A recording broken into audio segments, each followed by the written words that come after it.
The sunken kingdom rain fell softly on the rusted tin roof of the seaside shack, its rhythm like a lullaby meant only for the broken-hearted. Layla sat by the window, her fingers curled tightly around a damp letter. The ink had begun to bleed, but the words were already branded into her memory. We regret to inform you that the vessel, Marilag, was lost at sea. There were no survivors. She read it again, though it changed nothing. The ocean had taken her father the same way it had taken her mother, swiftly, without mercy, and without goodbye. At 16, Layla was now alone in a world that seemed to have no space left for her. The shack clung to the cliffs like a forgotten memory, patched with salvaged wood and hope that wore thin with each season. She lived on fish when they were biting and stale rice when they weren't. The village folks pitied her, but none close enough to stay. Still, there was one, Rafi. He showed up most mornings with a piece of sweet cassava cake from his aunt's bakery and a grin that tried to push the gloom off her shoulders. He never asked about the letter. He didn't have to. So, Rafi said one gray afternoon, handing her the treat wrapped in banana leaf, "What are you going to do with your dad's boat?" Layla looked out at the broken silhouette of the Marilag's old dinghy, bobbing against the dock like a tired ghost. "It's barely holding together." "Then let's fix it," he said, as if it were simple. She managed a half-smile. "Why?" "Because you're still here." That night, the rain returned, heavier now, drumming on the roof like hurried footsteps. Layla curled under her thin blanket, eyes wide in the dark. She dreamed of the ocean swallowing the sky, of voices calling from beneath the waves in a language she didn't understand but somehow felt in her bones. When she woke, her pillow was wet, not from tears, but from sea spray. Or so it seemed. She brushed it off. The ocean was close, always misting the air with salt. Still, something unsettled her, the way the floorboards creaked as if someone had walked across them in the night. The way her dream had lingered like fog, heavy and clinging. Later, she went down to the shore where the tide had left trails of strange, black sand. Mixed in the usual seashells were things she'd never seen, small, pearlescent bones, braided seaweed cords, and a fishhook carved from coral. It was warm to the touch. Rafi arrived mid-morning, his laughter bouncing off the waves. "You look like you found buried treasure," he teased, pointing at the hook in her hand. "Maybe I did." She turned it over. "Have you ever seen coral shaped like this?" He shook his head. "No, but my grandmother used to tell stories. About a kingdom beneath the sea, older than the islands themselves. She said they used hooks like that to catch moonlight." Layla raised an eyebrow. "Moonlight?" He nodded, all seriousness now. "To guide the drowned souls home." She laughed, but uneasily. That night, she wore the hook on a cord around her neck, unsure why she felt compelled to. It warmed against her chest like a living thing. When she lay down to sleep, the sound of waves felt closer than ever, as though the ocean had crept into the walls. In her dream, she stood at the shoreline, waves lapping at her ankles. A figure waited just beyond the mist, tall, cloaked in salt and seaweed, face hidden. The figure pointed toward the water. Behind them, a stairway of coral and light descended into the sea. "Come home," the figure said. Layla woke with a gasp. Outside, the storm had returned. Thunder rolled like distant drums. The shack moaned in the wind. She sat up, heart racing. The hook at her neck was warm again, pulsing like a heartbeat. There was a knock at the door. Soft. Deliberate. She froze. No one knocked this late. The second knock was louder. She crossed the room, barefoot on cold wood, and opened the door. No one. Only the wind, and the rain, and something else, footprints in the mud. Not barefoot. Not shoes. Something in between. Webbed. She backed away, heart pounding. At the edge of her vision, just past the trees near the cliff, she saw something moving, tall, gliding, too smooth to be human. "Rafi," she called out. No answer. Then the smell hit her, salt and rot. Like the sea had died and washed up on her doorstep. The wind picked up, carrying a whisper. Come home. She slammed the door and locked it, backing into the room until her back hit the wall. Her fingers found the hook at her neck. It pulsed again. She didn't sleep that night. When the sun rose, pale and weak, Rafi was already waiting outside.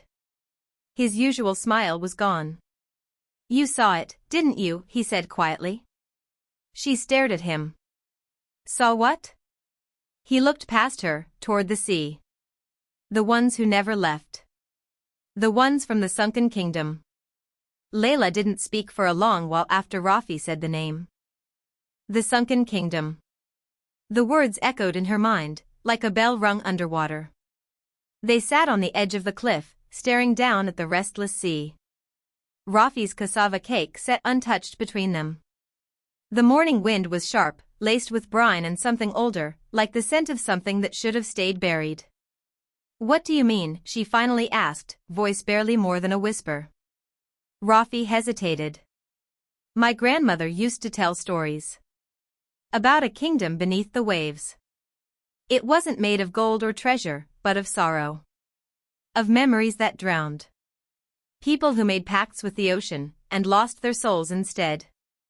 Layla swallowed. Like, my parents?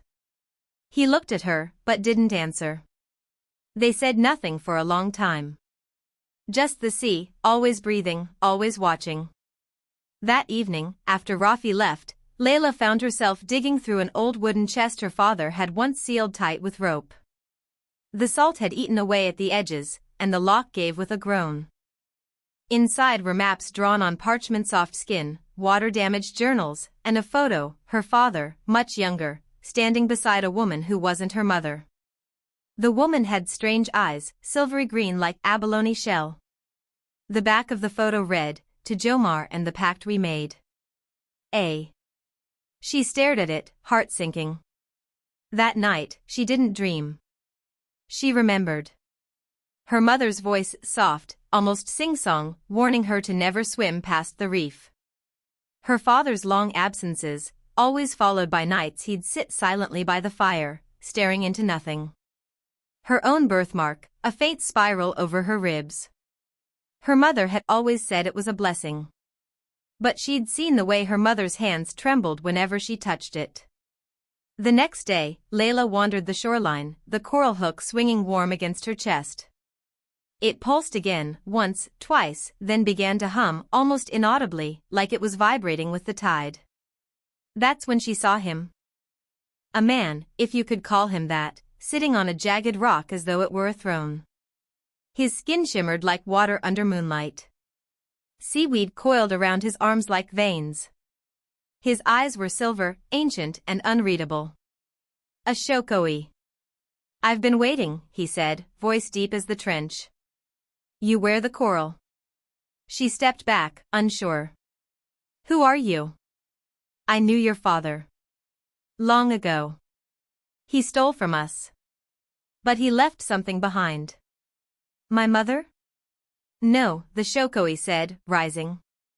He was tall, too tall, limbs long and jointed strangely. You. Layla's heart thudded.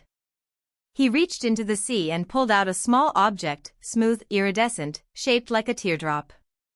A mutia. This belongs to you, he said. It was sealed when your father turned his back on the pact. But the ocean does not forget. She hesitated, then took it. It felt warm. And wrong. And familiar. What does it do? She whispered. It keeps the curse at bay, he said. But only if you accept what you are. Which is? The shokoi looked at her with something like pity. Half of two worlds. A bridge. A key. And a warning. He turned to go, but stopped. Beware the shadows that walk like men. The Aswang are stirring. They've tasted something ancient, something you carry in your blood. Then he was gone, slipping into the surf without a ripple. That night, the mutia glowed faintly in her palm. She kept it hidden in a small cloth pouch, not sure whether she should wear it or throw it into the sea. Rafi noticed her silence the next morning. Bad dream? She shook her head. Not a dream. A memory. A warning. He studied her, worry in his eyes. You look tired. I haven't really slept since the storm, she admitted. He reached into his pocket. Here, he said, handing her a small carved object. My grandmother gave me this when I was little. It's a kabibi, moon shell. She said it could hear lies and reveal truths. The shell was smooth, like polished bone, and warm in her hand. She felt a subtle vibration, like it was listening to her heartbeat. She said if it starts to feel cold, Rafi added, something nearby is not what it seems. Later that night, Layla sat near the fire, both the mutia and the moon shell beside her. The hook still hung around her neck. Too many symbols. Too many stories suddenly made real. Her mind spun with fragments, the photo, the pact, the warning. And the spiral birthmark over her ribs. What if it wasn't just a mark? What if it was a seal? A gate? She fell asleep with the fire dying low. In her dream, she walked through a mangrove forest, the roots curling like fingers, water black and silent. Eyes gleamed from the shadows.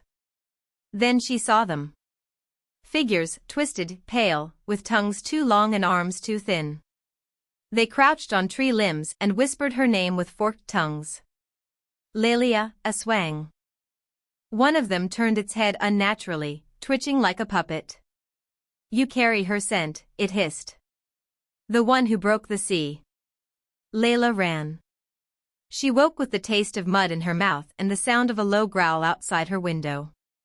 The moon shell had turned ice cold. She crept to the window and peered through the slats. Something was moving through the trees. Something that didn't walk right. Something with limbs that bent wrong. A figure stepped into the moonlight. Its face was almost human. Almost. And it was staring directly at her. The figure vanished into the trees, leaving behind only silence, and a stench that turned Layla's stomach. She didn't sleep again that night. At dawn, she sat on the edge of the cliff, her knees drawn to her chest, watching the waves. The sky was bruised with clouds, and the sea below churned with a storm that hadn't yet reached land.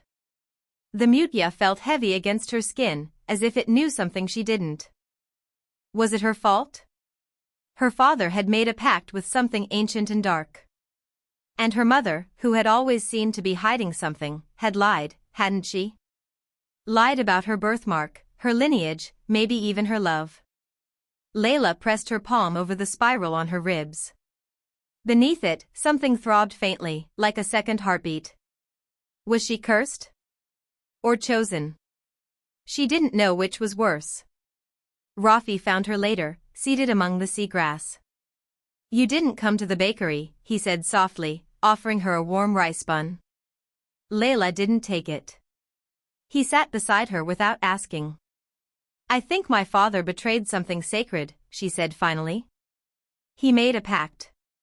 Broke it. And left me to carry the price. Rafi was quiet, but his eyes held that same fierce loyalty. Whatever he did, that's not who you are. She looked away. But what if I'm not just his daughter? What if I'm something else too? Something that doesn't belong up here, or down there? The wind picked up, and the waves roared louder. Rafi reached into his pocket and pulled out the moon shell. It's still cold, he whispered. Layla stared at the shell. Then something still watching. Later that day, she wandered through the old mangrove paths near the edge of the village. The roots twisted like ancient limbs, and the light barely filtered through the canopy. It was a place children avoided. A place old fishermen muttered about in half-lost tongues. But something pulled her there. As she stepped deeper into the shadows, the air grew thick and still. No birds. No wind. Just silence, and the occasional drip of water echoing like whispers. She felt it before she saw it. Eyes. Not glowing. Not bright. Just present. Watching. A shadow moved between the roots, silent and fast. "Who's there?" she called, her voice too loud. A soft giggle answered her, high, childlike, but wrong. She turned to run. A figure stood in her path. Not quite human. Its limbs too long, fingers sharp as broken shells. Its eyes were sunken, black as oil, and its mouth curled into a grin that didn't match the shape of its face. It took a step forward. Layla's hand went to the coral hook around her neck. The creature hissed and backed away, melting into the trees like smoke. She stood frozen, heart thundering in her ears, until she couldn't hear the giggling anymore. That night, she confronted her memories again. Her mother's lullabies, always tinged with sorrow. The locked drawer she was never allowed to open. The night her mother disappeared into the storm and never came back. Everyone had assumed she'd drowned, taken by the same sea that would later claim Layla's father. But now, a terrible thought clawed its way into Layla's mind. What if she didn't drown? What if she returned to where she came from? What if her mother had never been fully human at all?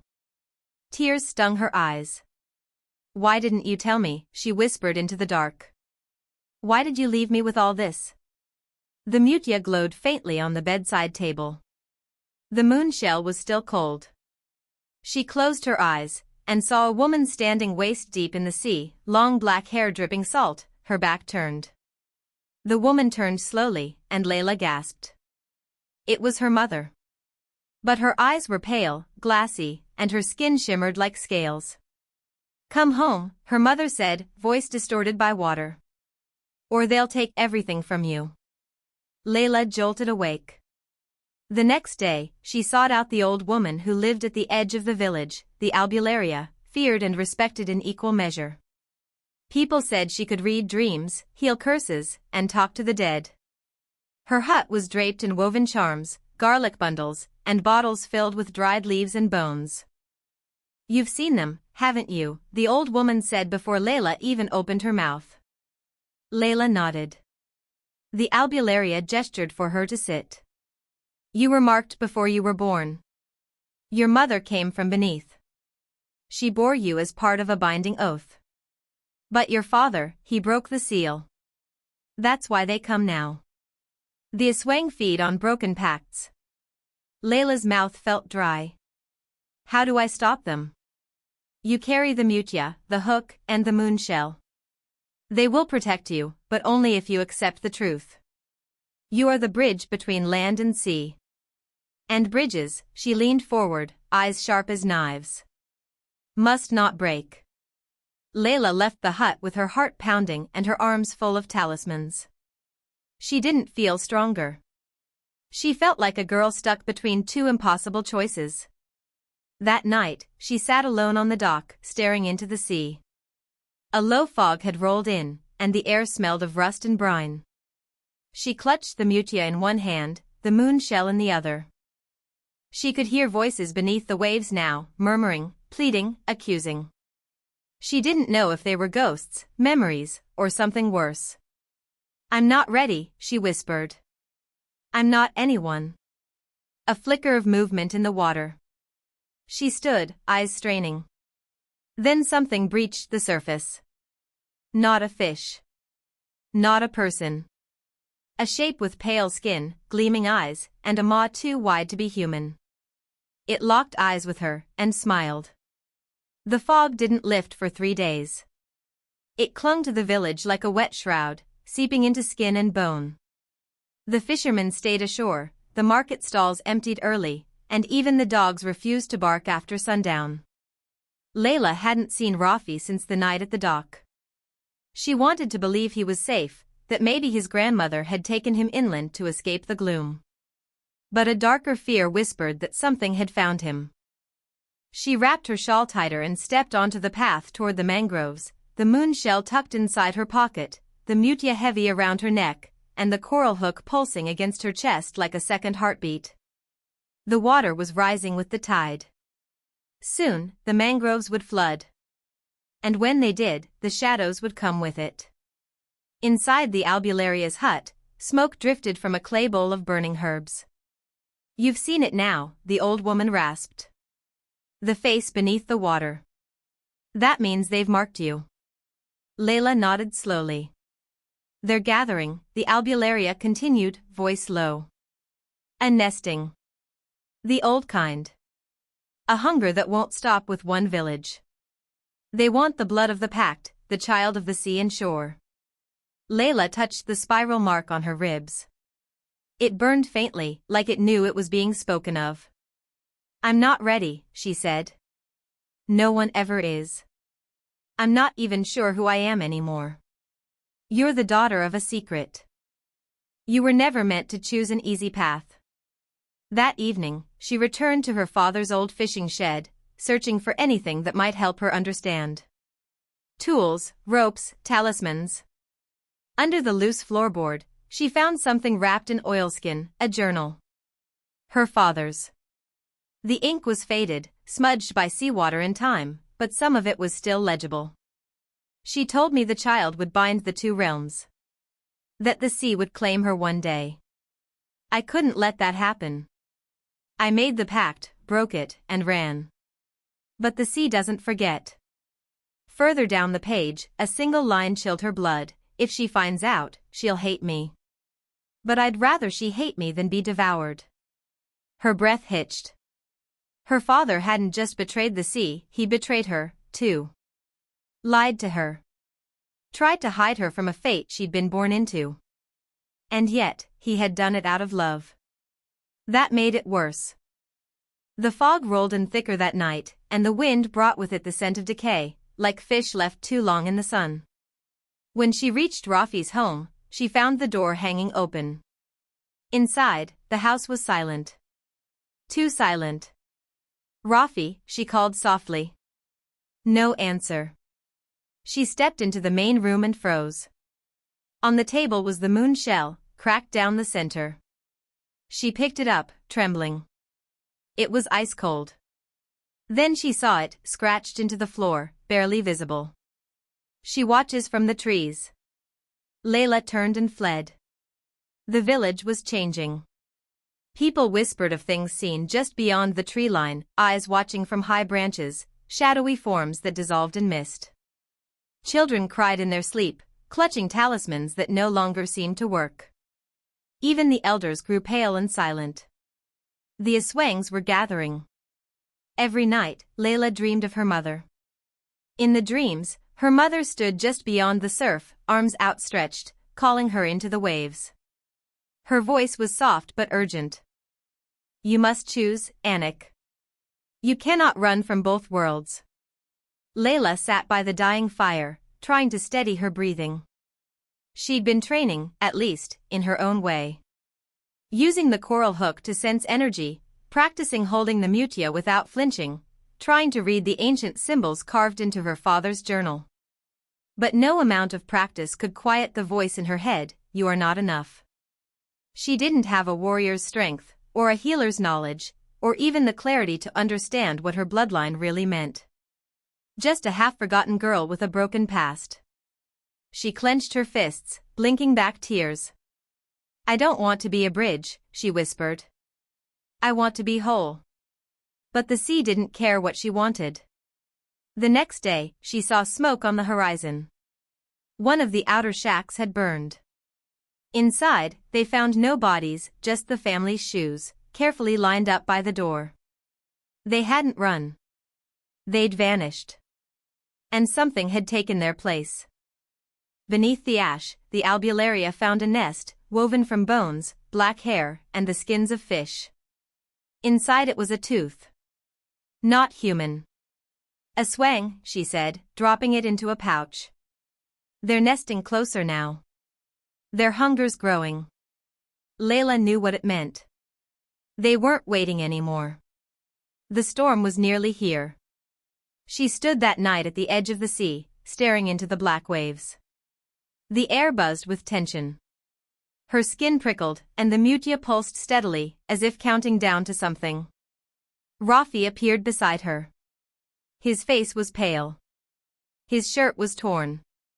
"Where have you been?" she gasped, reaching for him. "They tried to take me," he said. "They were in the trees. I ran, but..." He looked at her, eyes haunted. "They spoke your name." She swallowed. "I think they've always been after me." He nodded. "Then we have to face them.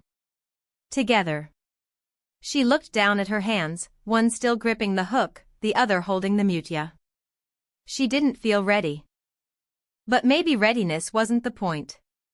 In the sky above, clouds churned black and silver. The sea whispered a promise. The trees behind them began to creak. And something, many somethings, moved in the dark. The storm didn't break. It loomed, boiling in the sky, thunder rumbling like an ancient beast just beneath the clouds. The air was heavy with pressure, with silence, with waiting. Layla stood at the edge of the sea once more. But this time, she wasn't alone. The albularia stood beside her, wrapped in dark shawls that fluttered in the wind. Rafi lingered further back, near the mangroves, his eyes scanning the horizon. The mutia burned hot beneath Layla's collarbone, as though trying to warn her of something just out of sight. The enemy was close. And something else, someone else, was hiding in the dark. It began with a whisper. Not from the forest, but from the water. Anik, her mother's voice. Layla stiffened. The waves shimmered. A figure rose from the surf, her mother again, just as in the dreams. But this time, she wasn't translucent. She was real. Tangible. Drenched in sea brine and glowing with an eerie, bluish light. "Come," the woman said, voice soft but trembling. "I don't have much time. They don't know I'm here." The albularia stepped forward, her staff glowing faintly. "Don't listen." Spirits were many faces. But Layla's heart hammered. "It's her. I know it." Her mother's gaze flicked to the old woman. "You didn't tell her the truth, did you, Mankukulam?" The albularia's grip on her staff tightened. "Be quiet, Dalikitnan. You're not welcome on this shore." Layla turned to the old woman. "What does that mean?" But before the albularia could answer, Rafi cried out.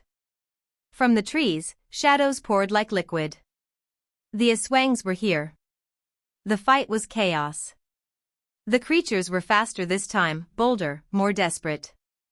Their limbs twisted in unnatural ways, and their eyes glowed with a sickly yellow fire. Layla wielded the coral hook instinctively, slashing through shadowy limbs, the weapon humming with ancestral energy. The mutia pulsed with light, shielding her from claws that tried to rend her skin. Rafi fought with a rusted machete, but he wasn't himself. His movements were slower, clumsy, like something inside him hesitated. Then it happened. In the middle of the battle, Layla saw Rafi drop the blade. He turned to face her. His eyes, no longer brown. Black. Empty. Ancient. "Rafi," she whispered, backing away. He smiled, but it wasn't his smile. It was too sharp. Too wide. "You should have stayed in the sea, Layla." Then he lunged. She barely deflected the blow. The hook scraped across his chest, and for a second, his face twisted, not in pain, but in conflict. A flicker of the real Rafi shone through. He staggered backward, holding his head. Then, with a scream of fury, he fled into the trees. The Aswangs retreated with him, melting back into the forest like smoke on the wind. Silence. Her mother approached as Layla collapsed to her knees, shaking. The seafoam lapped gently at her feet, almost comfortingly. "You were never meant to fight this alone," the woman said softly, kneeling beside her. "Why Rafi?" Layla's voice cracked. "Why would they take him?" "They didn't take him," her mother replied. "They revealed what was already inside." Layla stared, horrified. "He was one of them?" "No. But his blood was never pure. His grandmother, she once made a pact, too." The curse touches more than one family here. The albularia stood behind them, silent but listening. And me? Layla asked. What am I really? Her mother hesitated. You are the last living child of the deep. You are not a bridge, Layla. She turned to face her daughter fully. You are the lock. The words echoed in her mind like a distant gong. The lock? The old ones, the creatures that crawl beneath the sea floor, were sealed away when the pact was forged. Only a child born of both land and water could open that seal again. Or keep it closed. Layla's heart dropped. That's why they're coming. Why they're afraid of me. Her mother nodded. Because they know the seal is weakening. And only you can either break it or renew it. Behind her, the albularia hissed. You should not have told her that. She deserves to know. You would have her choose now, when she is still unsure? You would risk the world below escaping? Layla stood between them, hands shaking. Tell me everything. Now. The old woman turned to her. You were meant to be hidden. Kept quiet. Raised far from both sea and spell. But your father made a mistake. He taught you to fight. And now, they know you exist. Who are they? Her mother and the albularia exchanged a grim look. The drowned kings, her mother whispered. The Aswang lords who once ruled the sea caverns. They want to rise again. And they need your blood to do it. Layla's vision swam. She thought of Rafi, his eyes black with darkness. She thought of her father's journal. The line he'd written, she'll hate me. But better that than being devoured. He had tried to protect her. But she'd already been claimed. That night, she couldn't sleep. Her dreams were filled with images she didn't understand, burning ships, shrines carved from bone, a child with her face walking into the sea and never returning. And one more. A figure cloaked in gold, sitting on a throne made of coral and skulls, watching her with eyes like firelight in deep water. A voice followed her out of the dream. You are the lock. But what will you choose to seal, and what will you set free? When dawn came, Layla rose. She was no longer a scared girl. But she wasn't a hero either. Not yet. She walked to the edge of the mangroves, where the roots curled like claws and the mist never left. And she whispered into the fog, I'm coming for you, Rafi. I'm going to bring you back. A lie, perhaps. But even lies could be strong enough to carry a girl into battle. The tide was red by twilight. Not with blood, not yet, but with light, as though the sea itself anticipated violence. Thunder grumbled overhead. Lightning split the horizon. The storm had finally arrived.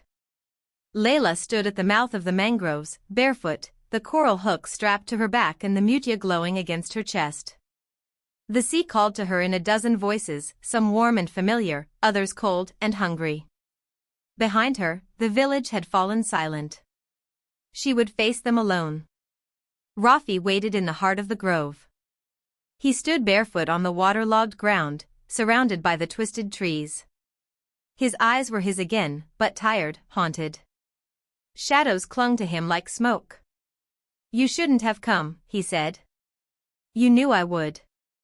He shook his head. They're not just a swang, Layla. Not anymore. The drowned kings, they've awakened. They speak through me now. They see through me. She stepped closer, watching him. Then tell them I'm not afraid. I can't, he said quietly. Because I am. The trees shuddered. Shapes slid from the mist, long-limbed and grinning, dripping seaweed and blood. They moved with the elegance of predators, forming a circle around them. Dozens of them, eyes gleaming like lanterns in the dark. At their center rose a throne of coral and bone.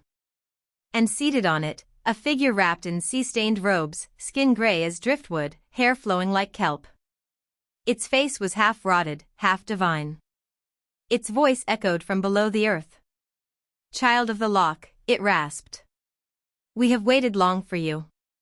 Layla stepped forward, shaking but unflinching. You want my blood? The king's jaw cracked as it smiled. Your choice. Open the seal. Call us home. And if I refuse? Then the boy dies. Two of the Aswangs dragged Rafi forward, forcing him to kneel. Layla's heart twisted. I know what he means to you, the king said. Your companion. Your tether. He gave himself willingly, for your sake. But we've grown tired of waiting. Rafi looked up at her. Layla, don't choose for me. Tears welled in her eyes. Why me? She asked. Why not break the seal yourselves? The king's eyes glowed. Because it was your mother who forged it. Her blood locked it. Only her child may undo it. Then I'll do what she did, Layla said, lifting the hook. I'll bind it again. The king chuckled. You don't understand. Binding it requires a life. That's the price she paid. That's the price you must pay. She froze. I must die? Or he must. The circle tightened. The hook in her hand trembled. The mutya burned, pulsing with energy, but not enough to fight all of them. Not like this. Not without help. Then her mother's voice came again. But this time, it spoke from inside her mind. There is a third way, Anik. A deeper magic. But it will change you. Layla whispered, what do I have to do? Become the seal yourself. The coral hook in her hand began to hum louder. The mutya responded, glowing gold instead of blue. The magic was awakening, not just from her blood, but from her will. She could feel it, the power of both realms, tugging at her soul like a riptide. She could fight. She could destroy. But she could also fuse. Layla stepped forward, past Rafi, facing the king. You want to come back to the surface? She asked. The king leaned forward. I offer you one chance. The storm broke behind her. Lightning flashed. The sea rose. Layla drove the coral hook into the mud at her feet. The earth shook. Power exploded from the ground, waves of gold and green light surging outward.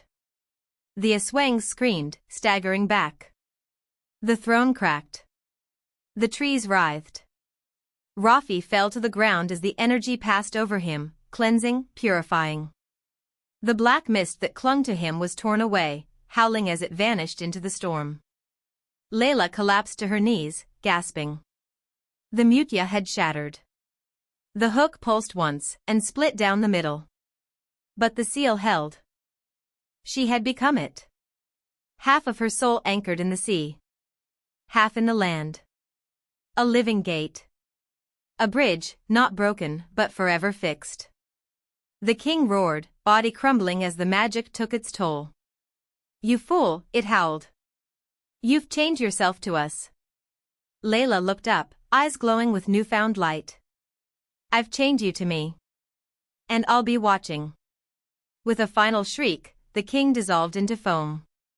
The remaining Aswangs scattered into the sea. And silence fell. Later, Rafi helped her to her feet. His face was his again, but older. He had seen things now that couldn't be forgotten. You saved me, he whispered. No, Layla said. You saved me. You held on long enough for me to see what mattered. She touched the broken hook. I'm not the lock, she murmured. I'm the keeper. But in the distance, the water still whispered. There were more creatures beneath the sea. Older. Quieter. Watching. Waiting. And Layla knew the peace would not last forever. But for now, the storm had passed. The sea was calm now. Not still, never still, but no longer violent.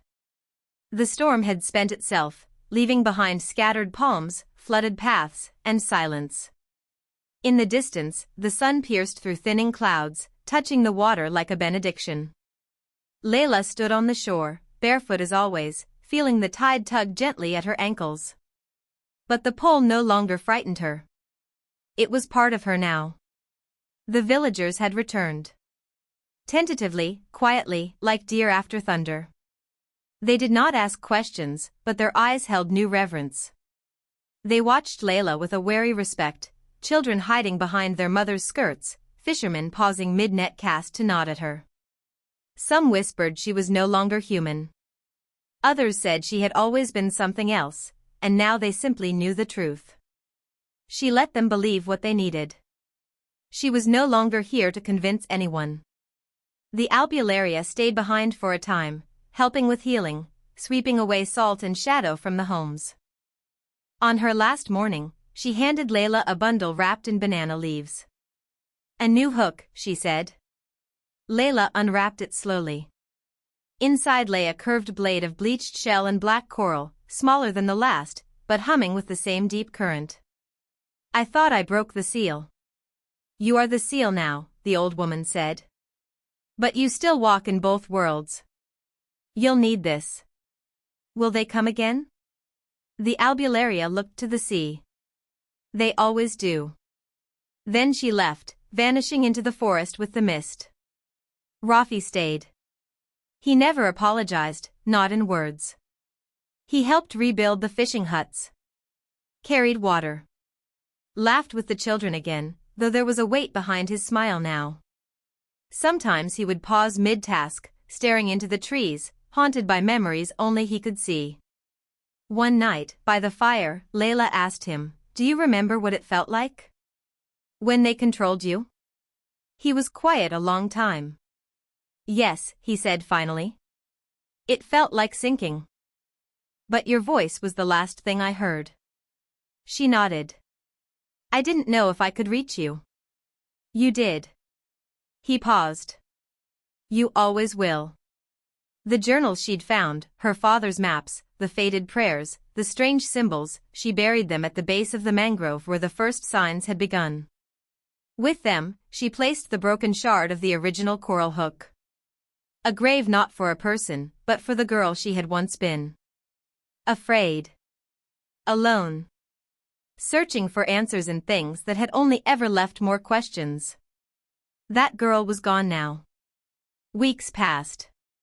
The sea grew clearer. The birds returned. The forest, once shadowed by dread, began to hum again with cicadas and frogs and the soft rustling of wind. But Layla remained changed. Some nights, she woke with water in her lungs, choking on salt. Other nights, she could hear voices in her dreams, voices speaking in the tongue of the drowned. Some were kind. Some were not. She had become the lock, the bridge, the keeper. And there was no undoing it. One morning, she found a girl standing on the shore. Young, no older than 10, with wet hair and seaweed tangled in her skirt. Her eyes were green. Too green. Familiar. "You called me," the girl said simply. Layla studied her. "You're not from here." "I'm from below." The girl pointed toward the sea. "There are more like me. Watching. Waiting. Some are afraid of you. Some want to test you." Layla crouched to meet her gaze. "And what do you want?" The girl smiled faintly. "To learn." Layla offered her hand. The girl took it. There were new tides coming. New shadows. But also new beginnings. The sun dipped lower that evening, casting gold over the waves.